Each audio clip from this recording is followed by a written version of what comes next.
Goodness, that's a little bit annoying, isn't it?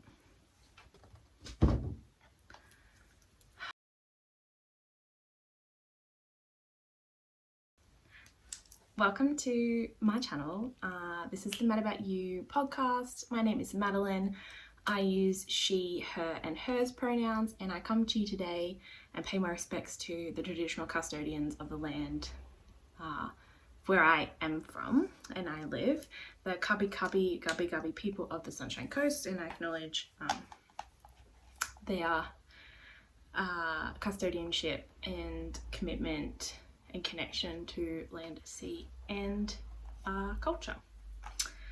Like I said, my name's Madeleine. Welcome. This is the March wrap up. I spoke last episode about how this year, at least for the first 6 months, is just going to be kind of like a month in review.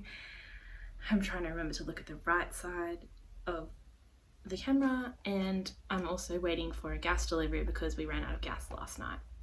It didn't time that well. So this is a little bit opportunistic, this recording. My housemate is at work. I haven't yet headed off for uni, which I am going to do shortly. So I just thought, since I don't have a lot of progress, and it is Wednesday the 30th of March 2022, I should probably pop in and record this, and you'll see this in a couple of days time. This is disheveled Madeleine look. Disheveled in the fact that I haven't done my hair, haven't put anything on my face, just sitting here thanking you for spending some time, some of your precious time with me. If you would love to grab a brew, or hopefully you are doing some crafting while we spend some time, I have got a very short page of notes because there's not a lot to talk about. We're going to talk about my works in progress, of which I have made progress on 2 projects, my lack of acquisitions, and then also some destashing that I'm doing, and then life plans / life update, which I did kind of dangle last time and said it'll all be confirmed by this episode. Not quite. Here we go. Anyway, all right, let's start with works in progress.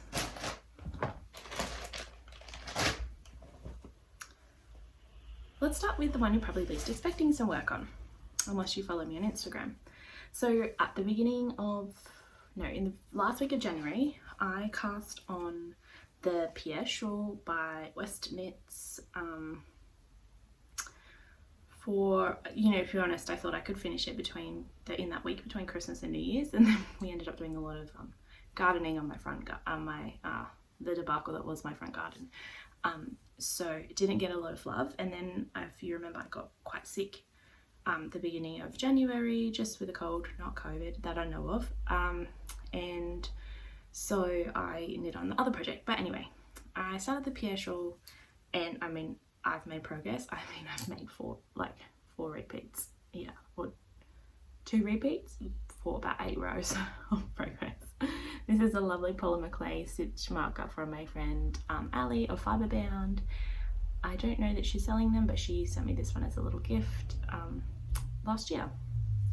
So, like I said, Pier Shawl, I talk about it a lot in detail in the January episode, but I've used so far 2 colours. The first one is Daphne. It's a Yarn Trader yarn. The colourway is Daphne. It's a Bridgerton reference. The lighting's not fantastic in here. I apologise today. I'm sitting right by the window, which is why we're on a bit of an angle, but it is what it is. It's a beautiful purple. It's like a kind of like a white or grey base with like different speckles and types of purple. So that makes up the most of this beginning bit. And then in this Garter Ridge section, we alternated between my next colour, which is Spun Right Round. I don't remember the colour, but all the notes for this are on my Ravelry page. And the ball looks a little bit funny because it's a DK weight pattern. I'm using finger weight, and I'm pulling one strand from the inside and 1 strand from the outside.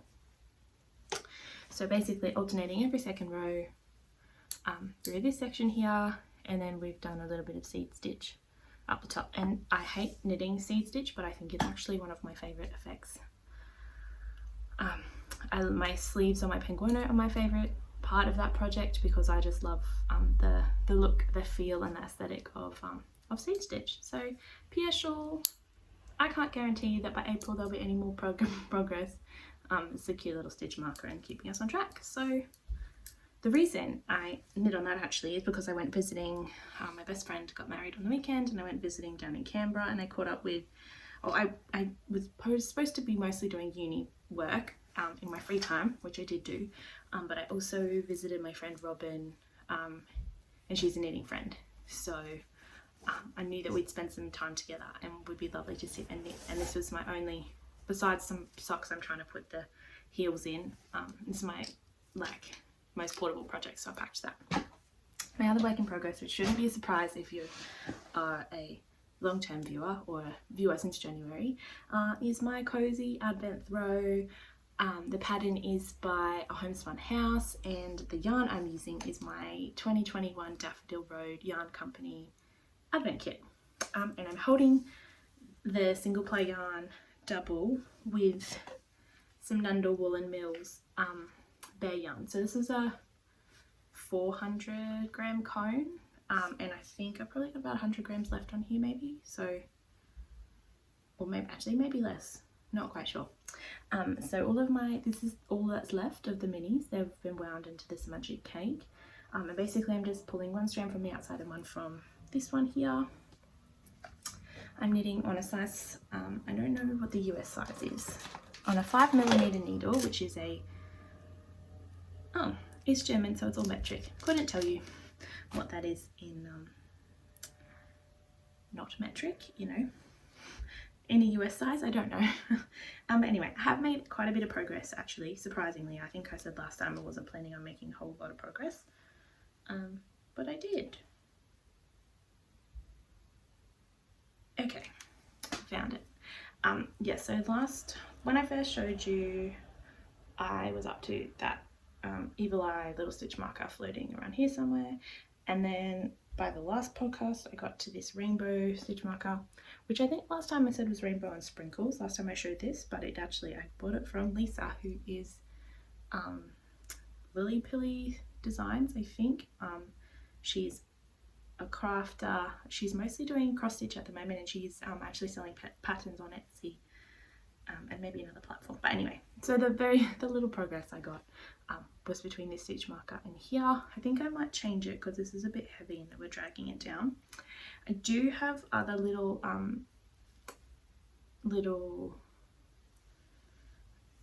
light bulb stitch markers in here, and basically that I've just popped them in every time that the color changes, and that's just so that I can go by once it's blocked and pop a little bit of face stop on the knots, because I did the magic knot in my magic cake. Sorry, I did a Russian join in the magic cake. There we go, words.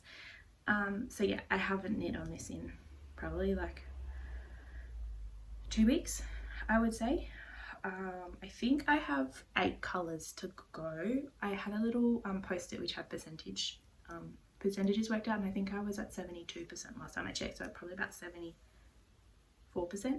now, which would be about right. I think, yeah, I think I've got like 7 colours left. We could count, but you know, hopefully this will be finished by the end of the year, by June I mean, but who knows. Yeah, so that's my only 2 active works in progress. We do have a whip basket down here that's full of lots of different things.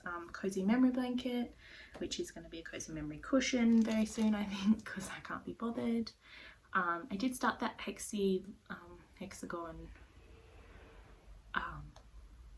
safe spaces blanket last year, but I have decided against keeping up with that. I'm going to make a it's called Hexy Love actually, and it is a crochet blanket pattern by, don't know the dyer, but at some point I will start that, and it's a DK weight yarn. I've got a whole heap of DK weight scraps in a box up there, and I've not used them, so I think that I'll stick to this hexagon project. I did see it before, and I did quite like it, but I didn't think that it was kind of the way I would want to do it. I kind of wanted something colour blocked, and then I saw Debbie Reese, who's one half of the Periscoping Sisters, and she had done one for her mum actually.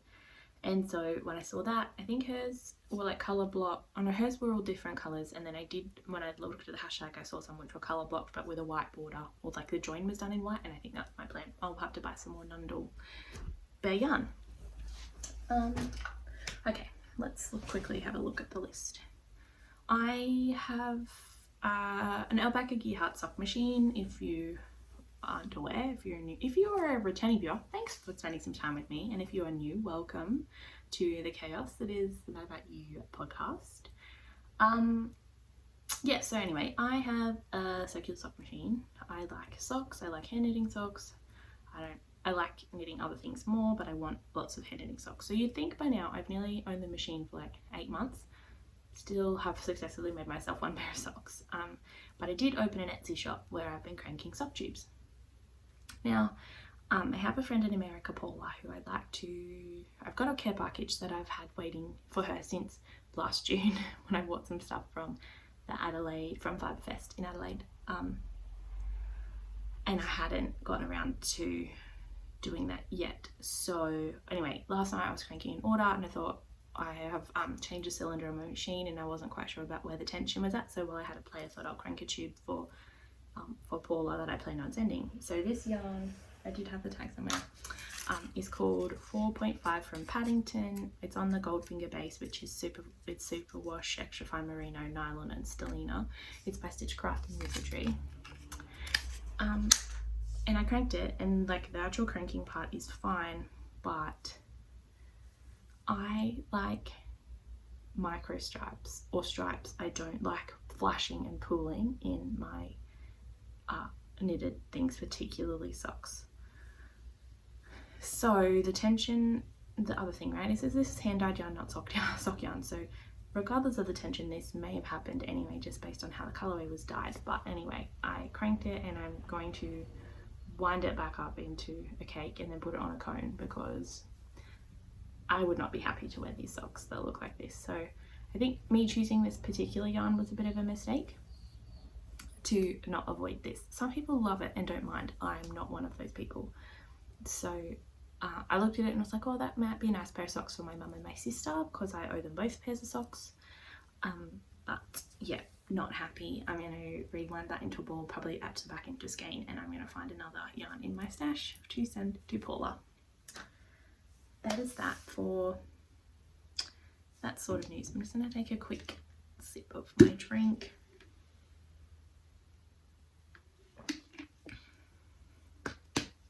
Okay.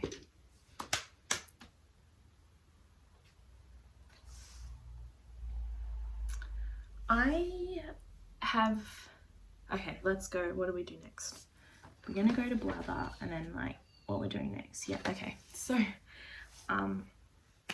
basically last time I said that things were happening, and I can give you as much information as possible. Nothing's yet still not confirmed. So I am a final year master's student for Master of Teaching. I'm going to be a history and English teacher very shortly, all being well.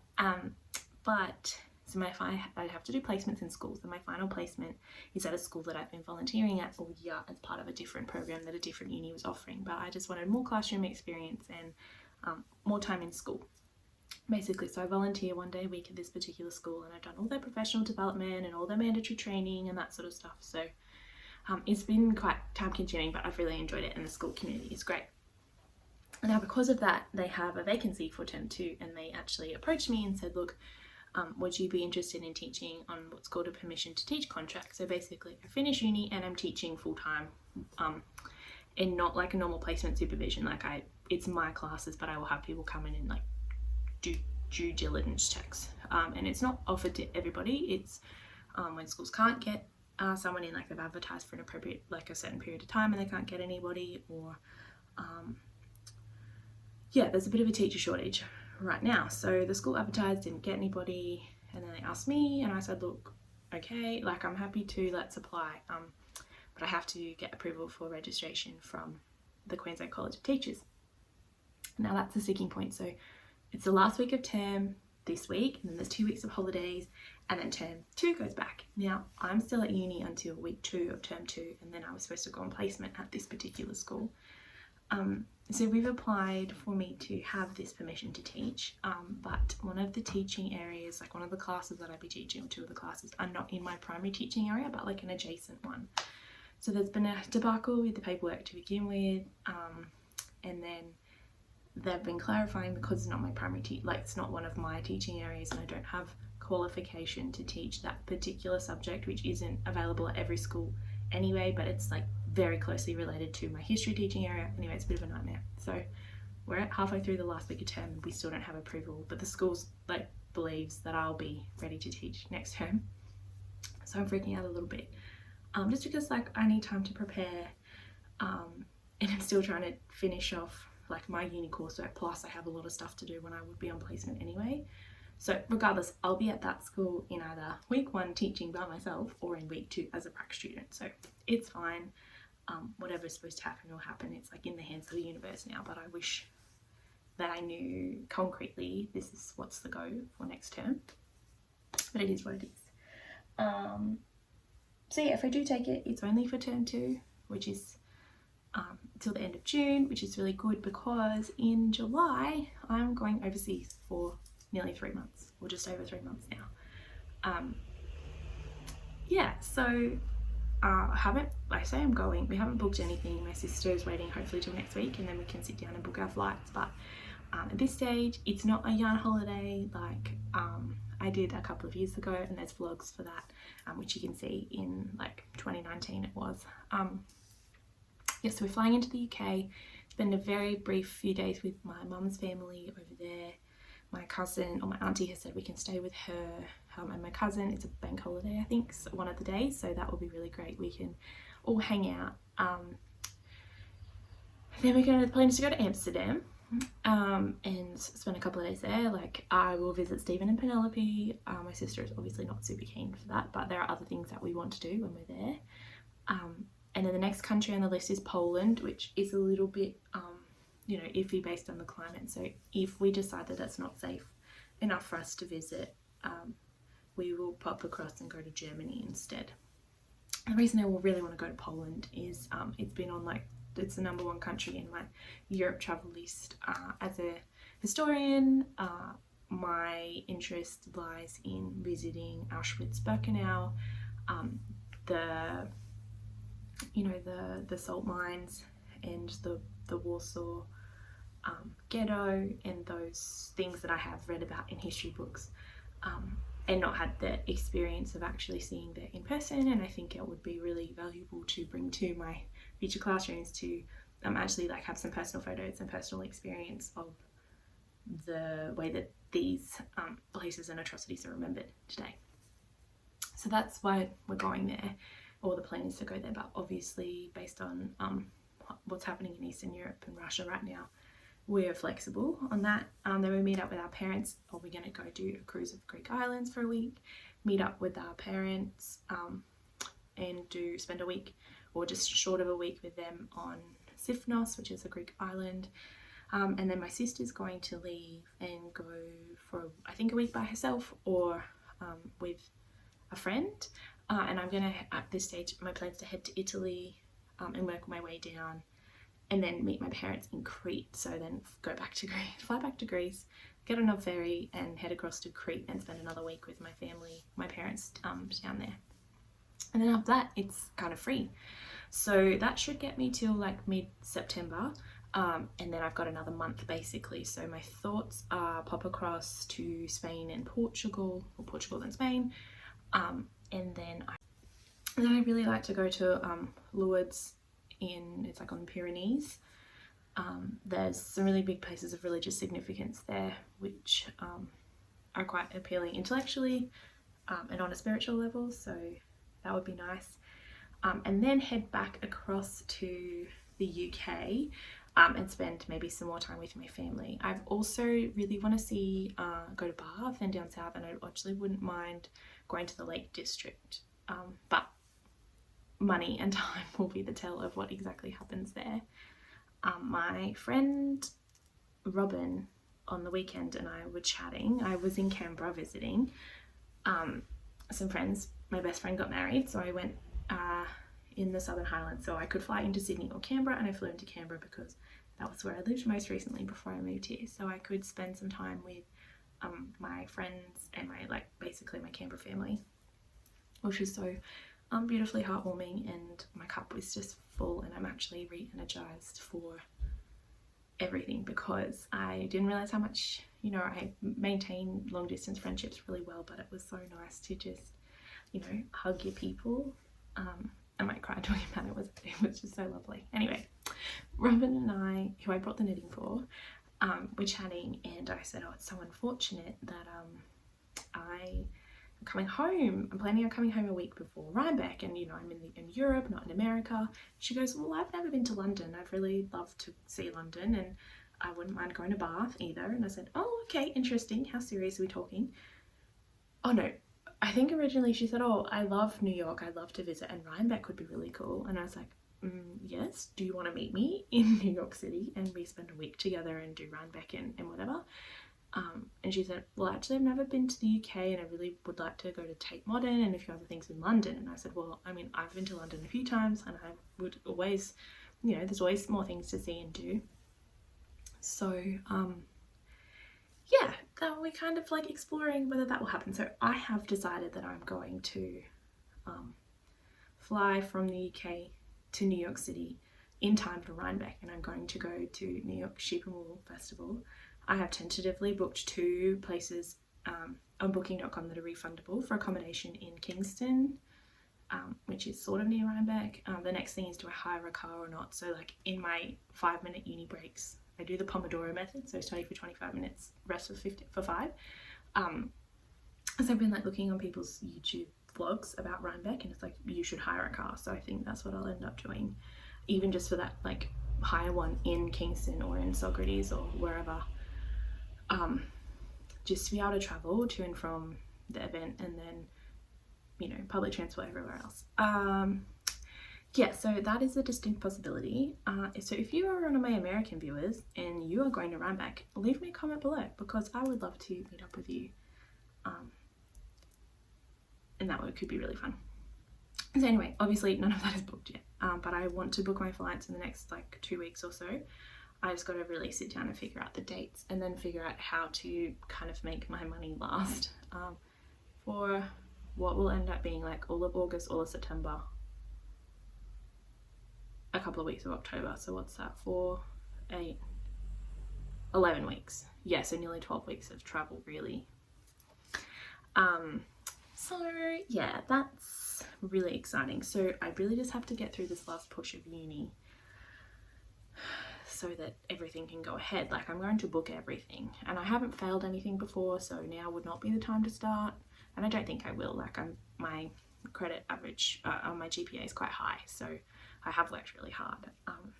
Yeah, so on that note, as you would be aware, I'm on a yarn ban this year, which is going to work really well when I'm traveling Europe and Rhinebeck. So I am, unfortunately or fortunately, parting with some of my stash. I've already destashed a few things on Ravelry. I'm sorry if that platform isn't available to you. If you like what you see in these things that I'm about to show you, send me a message on here or on Instagram, and I'm happy to sort something out and take it off Ravelry, and you can possibly buy it. So I have a sweaters quantity of Knitcraft and Knittery. It's called Mother's Knows Best. It's full ply. I bought it for my stone crop, and then there wasn't enough contrast with my spin cycle, so I bought other yarn. And I wasn't selling this because Knitcraft and Knittery no longer dye yarn, but I probably will buy sweaters quantity at Rhinebeck, so I thought I best open my stash up for others. So this is it here. The colour's probably not great because it's in the so one of these skeins actually was wound into a ball. I swatched with it, but I never cut the yarn because I got about this much into my swatch and went, the colours aren't right. So I basically ripped the swatch out, rewound the skein, and it's good as new basically. Actually, now I'm thinking about it, I don't even know if I did swatch with this. I cut the tag off because one of them is loose. So maybe yeah, no, that one looks like I've rewound it. So that, I bought all of them for like 160 plus postage. I'm asking for 140 plus postage, basically because it's brand new. It's destashed, like it's still reduced, but it's... Now the other yarn I have is one skein of Madeleine Tosh. It's Euro Sock, which is 100% merino wool, fingering weight. This colour was called High-Low. I really like it. I just can't see what I'm going to use it for, and it's because of the speckle. I don't know how it'll look up in a sock. And then the other 3 skeins that I've got up at the moment that are still left are Primrose Yarn in the Adelaide sock, Adelaide single ply fingering, hand dyed in York, PA, not quite sure. So this one's like a yellow fluoro-y one with some purple accents, pink and purple, which is why I originally bought it, up my alley totally. I liked this part of the green in this one. I just don't know what I'm going to use them for. And then this one here is called Electric Watermelon, and it is beautiful. So if you really liked my Sizzle Pop, that was more of a pink. This is like more of a fluoro morganite watermelon-y colour. You know, these would work really well as a brioche duo. Any of those two. Obviously, well not obviously, I'd prefer to sell them all together. Just because it's easier and better for postage, is more efficient. So I've asked for $30 each, and that's on Ravelry. I did sell a couple of skeins of sock yarn already, and yeah, so I probably will have another like serious look through my stash. I was tempted to destash the 2 skeins of single ply Daphne that I bought from Yarn Trader last year at the Adelaide Fibre Fest. Sorry, I stubbed my toe earlier today and like split the nail. It's a bit uncomfortable. I've got more Knitcraft and Knittery like in worsted weight yarn, which I don't really knit with worsted, so I'm thinking it might be worth looking at getting rid of those 2, but because they don't make it anymore, so these 2 here.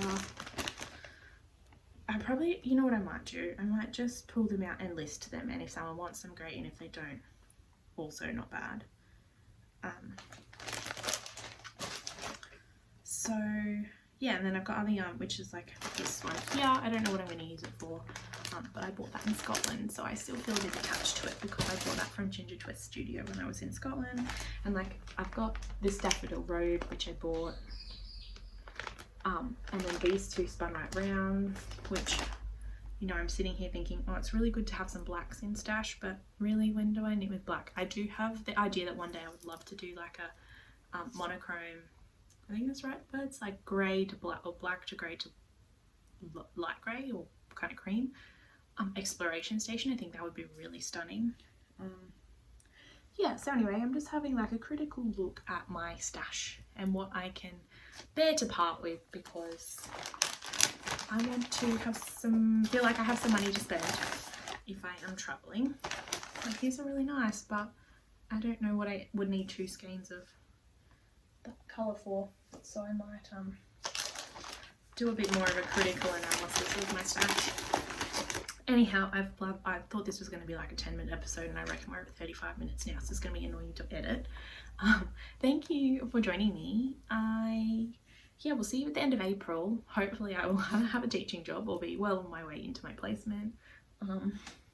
Who knows? It's been so lovely to visit. I don't know that there'll be much more knitting than what's happened recently, but hopefully once I get into the swing of placement and whatever, I will be on top of my extra uni stuff and then be able to do some knitting as well. I'm trying to make time for like, for the last 2 days, like 10 minutes a day, or basically like 1 row a day on my Pier. Haven't done it yet. I probably should do 1 row down my blanket because that will feel more productive. Anyhow, I need to go because I have to head to uni. I've got a return a key from my teacher rating job because I've finished that now. I need to go to uni, print some postage labels, and then go to class. So really appreciate spending time with you all today. Thank you so much. Leave me a comment if you're going to be at Rhinebeck. If you have any suggestions of places like yarn shops in New York, that would be great to go to. I also wouldn't mind going, like catching the train to Washington, to DC, and you know, seeing the Washington Monument and a few other things here. My problem is going to be I'm traveling in the European summer, so I'll be dressed for that, and then come October it's probably going to be cold in America and I'm going to have to do some shuffle with my clothes. But anyway, future me problem. Thanks for watching. I will see you next month.